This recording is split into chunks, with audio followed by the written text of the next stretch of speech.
Are live news की team Siwan नगर परिषद के अलग अलग क्षेत्रों का लगातार जायजा ले रही है और चुनाव आयोग के द्वारा चुनाव के डेट के अनाउंसमेंट के पहले से हम लोग लगातार क्षेत्र भ्रमण कर यहाँ के जनहित से संबंधित समस्याओं से संबंधित जो समस्या है उससे हम लोग अवगत होने का प्रयास कर रहे थे। और वार्ड संख्या 29 से कल जो नामांकन हुआ अर्चना कुमारी का काफ़ी चर्चाओं में रहा। उनके पति हमारे साथ मौजूद हैं जो कि चुनावी मुद्दे पर बातचीत कर रहे थे। साथ ही साथ मीडिया के माध्यम से भी जो खबरें आ रही हैं उसमें इस उम्मीदवार का नामांकन इस समय काफ़ी चर्चाओं का विषय बना हुआ है।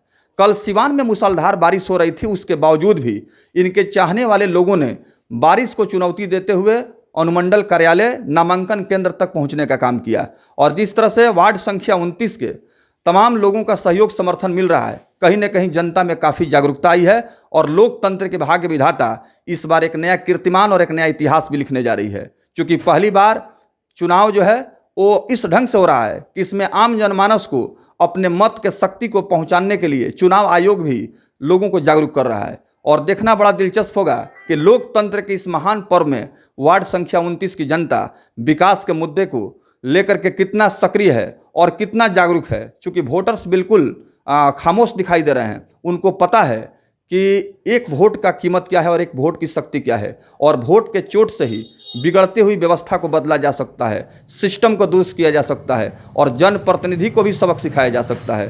तो चंदन जी, आप जो है आम जनमानस से एक अपील करें चुनाव को लेकर के। आम जनमानस से यही अपील है, एक बार हमको मौका दें। जब आप हमको भी ये लगेगा कि जब आप 20 साल को हटा सकते हैं तो 5 साल को हटाने में आपको समय नहीं लगेगा। समाज को एक नया संदेश दें। बिल्कुल, बहुत बहुत धन्यवाद, थैंक यू। कि पता नहीं चलेगा और समाधान भी नहीं हुआ है, यह चर्चा चल रहा है। तो कहीं ना कहीं लगता है कि यहाँ वो जो भी जनप्रतिनिधि हैं वो जनता से संपर्क तोड़ लेते हैं जीतने के बाद, रहते ही नहीं है। हाँ। बस यही एक महीना है कि सबसे अपना रिश्ता, संबंध, जात, बिरादरी ये सब दिखा के लालच देकर और वोट ले लेना। उसके बाद आखिर मान लीजिए आप, हम लोग वोट देते हैं तो किस नाम पे देते हैं? विकास के नाम पर, ये नाम पर, वो नाम पर। तो लोग आपके साथ क्यों रहेगा? लोग आपके साथ क्यों रहेगा? विकास के नाम पे आप वोट दीजिएगा, जमात के नाम पे दीजिएगा, तब आपके साथ रहेगा।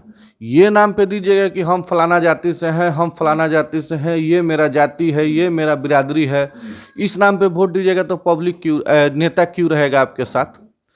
जमात को वोट दीजिएगा तो उसको लगेगा कि भाई मेरे लिए सब कोई किया है, तब वो आपके साथ रहेंगे। तो अब ये वार्ड संख्या 29 क्योंकि परिसीमन में परिवर्तन हुआ है, बदलाव हुआ है। पहले जो आप प्रथम बार चुनाव के मैदान में आए थे उस समय खुद आप उम्मीदवार थे और वार्ड संख्या 21 उस समय था, और अब ये वार्ड संख्या 29 नए परिसीमन सिवान नगर परिषद में आया है। तो आप जो है वार्ड संख्या 29 के सम्मानित जनता जनार्दन से, मालिकों से क्या अपील करेंगे चुनाव को लेकर के? जब हम 21 से लड़े थे ना तो हम 10 दिन पहले कैंडिडेट हुए थे। अब ये हम 5 साल लोगों के बीच में रहे हैं। ठीक है, मेरे लिए जो 22 था वो भी 29 हो गया, 21 था वो भी 29 हो गया। तो 22 में जो हमसे जुड़े हुए हैं वो हमको जानते हैं। अभी 22 मेरे लिए नया हुआ है जो कि 29 हो गया है। 5 साल लोगों के बीच हमको कहीं अपना बताना नहीं है कि हमने काम किया है। वार्ड कमिश्नर नहीं रहते हुए हम लोगों के बीच में रहे, 2 प्रधानमंत्री आवास लाए अपने वार्ड में। बाकी राशन कार्ड वगैरह ये सब हम बनवाए हुए हैं, लोग जानता है मेरे बारे में। यानी कि चुनाव में पराजय के बाद भी आपने पब्लिक के साथ संपर्क और संबंध बनाए रखा, और यही वजह है कि आपको पूर्ण आत्मविश्वास है कि उसकी मजदूरी जनता देगी। अगर हम नहीं रहते तो कोई मतलब ही नहीं था चुनाव लड़ने से। किस मुंह से लेके जाते हम जनता के पास? हम रहे हैं, जनता हमको बोला कि नहीं भाई आप चुनाव लड़िए, नहीं बाबू आप चुनाव लड़िए, नहीं भैया आप चुनाव लड़िए, तब हम चुनाव लड़ रहे हैं, नहीं तो बहुत ज़रूरत नहीं है। ठीक है, चलिए, लोगों का दुलार है, प्यार है, समर्थन है, आशीर्वाद है, इस तरह का प्रोत्साहन है कि आप फिर से चुनाव के मैदान में आए हैं। और अर्चना कुमारी जो कि स्नातक हैं, उनकी शैक्षणिक योग्यता जो है उच्च कोटि की है, वो हाईली क्वालिफाइड हैं, ग्रेजुएट हैं और वार्ड संख्या 29 से एक जो है शिक्षित, बुद्धिजीवी और ग्रेजुएट उम्मीदवार है। यहाँ के लोगों के लिए भी ये सौभाग्य की बात है। बगल में एक गार्जियन बैठे हुए हैं और इनसे भी हम मुखातिब हो रहे हैं। जानना चाहेंगे कि आप सभी यहाँ के जागरूक जो है जनता, गार्जियन, क्या कुछ कहेंगे जो चुनाव की तैयारी हो रही है वार्ड संख्या 29 से? जब ये वार्ड नंबर 21 था और जब चंदन कुमार चौरसिया 15 वोट से हार गए तो हम लोग भी अपना हार मान लिए, लेकिन देखें कि जनता के बीच में जाते रह गए आधा रात को और हम भी गए। इसी उम्मीद के साथ, इसी विश्वास के साथ हम लोग ने जब 21 और 22 दोनों वार्ड मिला के 29 बना तो हम लोग ने फिर से इनको याद किया और मैदान जंग में खड़ा कराया और कहा कि आप इलेक्शन लड़िए, सब जमात आपके साथ है, सारा बिरादरी के लोग हैं आपके साथ और लड़िए और भगवान ने चाहा तो आप इलेक्शन ज़रूर जीत जाइएगा। इतना बारिश होते हुए ठेवना भर पानी में हम लोग गए जनता के बीच में, वार्ड में, और हम लोग झेले, लेकिन जनता का प्यार मोहब्बत काबिले तारीफ़ है। उन लोगों ने हम लोगों को साथ दिया और कंधा से कंधा मिलाकर चला। इसके लिए जनता के प्रति मैं बहुत आभारी हूँ, उनका एहसानदार हूँ। उनको हम नमस्कार, प्रणाम, आदाब, सलाम सब करते हैं और आपसे सफाई में कुछ कहना नहीं है। जय हिंद, जय भारत। एक अंतिम सवाल आपसे। आपने जनता का आभार प्रकट किया, जनता ने आपके लिए जो है भारी बारिश में भी वहां तक पहुंचने का काम किया, तो आप जैसे जागरूक और अनुभवी जो अभिभावक हैं, गार्जियन हैं, अर्चना कुमारी जैसे उम्मीदवार को क्यों आप लोग समर्थन कर रहे हैं? समर्थन इसलिए कर रहे हैं, अर्चना कुमारी रिश्ता में बहू लगेगी, हमारी पतोह लगेगी, लेकिन उससे मतलब नहीं है। एगो पढ़ी लिखी शिक्षित उम्मीदवार है, कैंडिडेट है, इसलिए हम लोग उनको चुने हैं। आज चंदन कुमार जो उनके धर्म पति है, उनको इसलिए चुने कि ये भी पढ़े लिखे उम्मीदवार हैं और रहा पति BA पार्ट 1 है, तो दोनों हम लोग मिला के चलें। वो भी ग्रेजुएशन पास किए हैं, ये भी BA पार्ट 1 है। इसी के बीच हम लोग इनको चुने और सारा जनता चुने, हम थोड़े चुने हैं, सारा जनता हमारा साथ दिया तब इन लोगों को चुने। ईमानदार आदमी है, ईमानदार व्यक्ति हैं, ये एकदम सही है। आधा रात को इनको कोई बुलाता है तो फ़ोन उठाकर तुरंत उनके दरवाजे पर जाते हैं। इसलिए आप सभी इनके मतलब व्यक्तित्व से और इनके कार्यकलाप से संतुष्ट हैं, हाँ, प्रभावित हैं। हाँ, बहुत बहुत धन्यवाद, थैंक यू। स्टार्टिंग यहाँ से करते हुए नमस्कार। सिवान नगर परिषद चुनाव को लेकर के लगातार हम ग्राउंड रिपोर्ट दिखा रहे हैं। आज हम धरातल पर जायजा लेने के लिए वार्ड संख्या 29 पहुंचे हुए हैं और कल ही एक ऐसे उम्मीदवार का नामांकन कार्यक्रम संपन्न हुआ है जो पूरे सिवान शहर में चर्चाओं का विषय बना हुआ है। और इसी को लेकर के हमारी मीडिया की टीम आज वार्ड संख्या 29 के अलग अलग क्षेत्रों में गई और यहाँ आम जनमानस से हम लोगों ने मुलाकात किया। उसके पश्चात हम एक समाज सेवा के क्षेत्र में सक्रिय भूमिका निभाने वाले और वर्तमान में वार्ड संख्या 29 से वार्ड पार्षद के उम्मीदवार अर्चना कुमारी के जो पति हैं उनसे मुखातिब हो रहे हैं, जो शायद परिचय के मोहताज नहीं हैं, सामाजिक गतिविधियों में काफ़ी सक्रिय भूमिका निभाते हैं।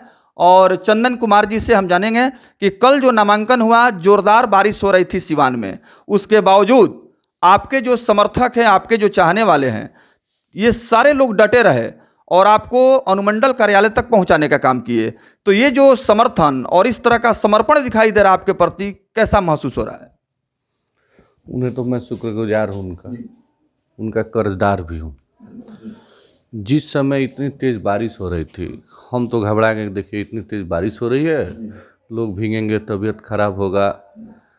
लेकिन लोग मेरे साथ बोले कि नहीं नहीं, आपको चलना है इसी बारिश में, आप रुकिए मत, आप चलिए। 5 साल हम इस कचड़े में रह गए और एक समय बारिश से हम घबरा गए। भगवान भी हम लोग का परीक्षा ले रहे थे, ईश्वर भी हम लोग का परीक्षा ले रहे थे और शायद हमको संकेत दे रहे थे यही कि देखिए आपका रोड का क्या हाल है, आपका नाला का क्या हाल है, ठेवना भर पानी मिला। बहुत बुरा स्थिति था वार्ड का। इसमें मेरे चाची का पैर भी टूट गया, पैर क्रैक हो गया। अब इसी से हमको भगवान यही सोच कर बोले कि तुमको इस बारिश में जाना है, अपने वार्ड का हाल देख लेना है। अगर इस काम में हम खड़ा नहीं उतरेंगे तो भगवान ईश्वर हमको कभी माफ़ नहीं करेंगे। तो देखिए, कल जो है मूसलाधार बारिश हुई और इस बारिश के बावजूद लोगों का जो प्यार था, लोगों का जो समर्पण था इस प्रत्याशी के प्रति, वो कहीं न कहीं पूरे सिवान में चर्चा का विषय बना हुआ है। और एक तरह से कहा जाए कि ईश्वर भी परीक्षा ले रहे थे, कुदरत के तरफ से भी इम्तहान हो रहा था, और इस परीक्षा में इस प्रत्याशी ने उत्तीर्ण होकर के दिखाया। तो ये तमाम लोग जब आपके साथ अनुमंडल कार्यालय तक पहुंचे और बारिश जो हो रही थी, आपको लगता था कि इस बारिश में भी इस तरह के लोग डटे रहेंगे? विश्वास था, विश्वास था, और विश्वास ही बहुत बड़ी चीज़ होती है। उन्होंने विश्वास के साथ हमको चुनाव लड़ाया। मेरे साथ पूरा जमात एक खड़ा रहा एक साथ, ये विश्वास है। बिल्कुल। अच्छा, अब थोड़ा सा वार्ड संख्या 29 के जो वर्तमान सूरत हाल है, जिससे जनता अच्छी तरह से वाकिफ है, परिचित है कि जगह जगह कूड़ा कचरा का अंबार लगा हुआ है, नाला की स्थिति जो है वो जस की तस बनी हुई है, बरसात के मौसम में यहाँ का जिंदगी नारकीय हो जा रहा है। ऐसे में आपको लगता है कि इतना बड़ा समस्या मुंह बाए खड़ी है और आपको मौका मिलेगा तो इस समस्या को दूर कर पाएंगे? हम तो बोल ही रहे हैं आपको कि ईश्वर भी हमको माफ़ नहीं करेगा। जिस समस्या में हम, जिस समय हमसे परीक्षा लिया गया, उसमें हम पास कर गए और कहीं बाधा नहीं आया। तो अगर हम अगले बार फिर जाएंगे लोगों के बीच, तो लोग हमको क्या बोलेगा? लोग हमको क्या बोलेगा? बिल्कुल, जनता माफ नहीं करेगी। जनता तो माफ करेगी नहीं, भगवान भी माफ नहीं करेंगे। चलिए, थोड़ा सा स्वच्छता मिशन की बात करें तो सरकार के तरफ से बड़ा महत्वाकांक्षी योजना है स्वच्छता मिशन, और खुद भारत के प्रधानमंत्री नरेंद्र मोदी जी इसका जो है अगुवाई कर रहे हैं, स्वच्छ भारत मिशन। आपको लगता है कि इसकी कुछ जो है धरातल पर तस्वीर दिखाई दे रही है? 20 साल से मेरे यहाँ लगा ही नहीं है कि मेरे यहाँ कोई नेता है। मेरे यहाँ नेता नहीं रहते हैं, ठीक है। आप वार्ड में घूम कर पता कर लीजिएगा, मेरे यहाँ नेता नहीं रहते हैं। नेता जब अपने वार्ड में रहेंगे ना, अपने लोगों के बीच, अपने वोटरों के बीच, तो उनको समस्या दिखेगा। वह रहते ही नहीं है तो कोई भी मिशन आप चला लीजिए, पब्लिक तक नहीं पहुँचेगी, वो फेल है। कल एक इंटरव्यू आपका मीडिया में खूब वायरल हो रहा है और इसकी चर्चा भी हो रही है। आपने पहला स्टेटमेंट जो दिया है और पूरे सिवान नगर परिषद के पहले उम्मीदवार के सहयोगी हैं कि आपने कहा कि जब तक जनप्रतिनिधि जनता के बीच नहीं रहेंगे तब तक समस्या की पता नहीं चलेगा और समाधान भी नहीं होगा। यह चर्चा चल रहा है।